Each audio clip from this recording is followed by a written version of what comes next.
Hello everyone. কিছুদিন আগে আমি ভরার ডিজাইন নিয়ে একটা ভিডিও পোস্ট করি। তো আমার ভিডিওর মধ্যে যখন বুকিংয়ে যাই ছোট ছোট ভিডিও নিয়ে রাখি। তো আজকে আমি যখন এডিট করতে আসি আমার মোবাইলে আমি এই ভিডিওটা পাই। তো চিন্তা করলাম গত 2 দিন আগে ভরাট নিয়ে যে ইনফরমেশনটা আমি দিয়েছিলাম মেহেদিতে, ওটা ছিল একটা অর্ধেক ভিডিও থেকে আমি ভয়েস দিয়ে বুঝিয়ে বলেছিলাম।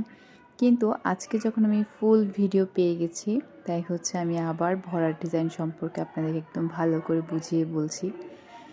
এখানে আপনারা দেখতে পাচ্ছেন আমি অনেক বড় বড় ফ্লাওয়ার দিয়ে নিচ্ছি এবং ঘন ঘন পাতা ফুল এবং যেসব জায়গাগুলোর মধ্যে খালি আছে সেগুলোর মধ্যে আমি ছোট ছোট সার্কেল দিয়ে নিচ্ছি।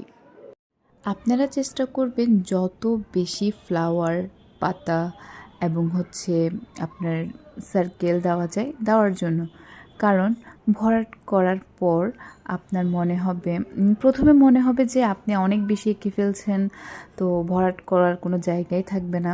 কিন্তু ভরাট করার পর আপনি দেখবেন যে আপনার ফুলের সাইজগুলো ছোট ছোট হওয়ার কারণে ভরাটটা অনেক বেশি বড় বড় হয়ে গেছে, মানে অনেক বেশি জায়গায় ভরাট হয়ে গেছে, তখন আর চোখে ফুলগুলো ফুটবে না।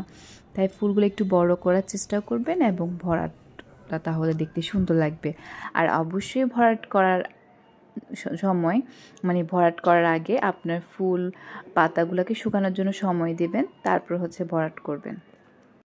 চট্টগ্রাম সিটির মধ্যে আমাদের বুকিং নেওয়া হচ্ছে। যারা বুকিং করতে চান তারা আমাদের পেজে ইনবক্স করবেন। আর আপনাদের কোনো কোয়েশ্চেন থাকলেও আপনারা আমাদের পেজে ইনবক্স করতে পারেন। আল্লাহ হাফিজ।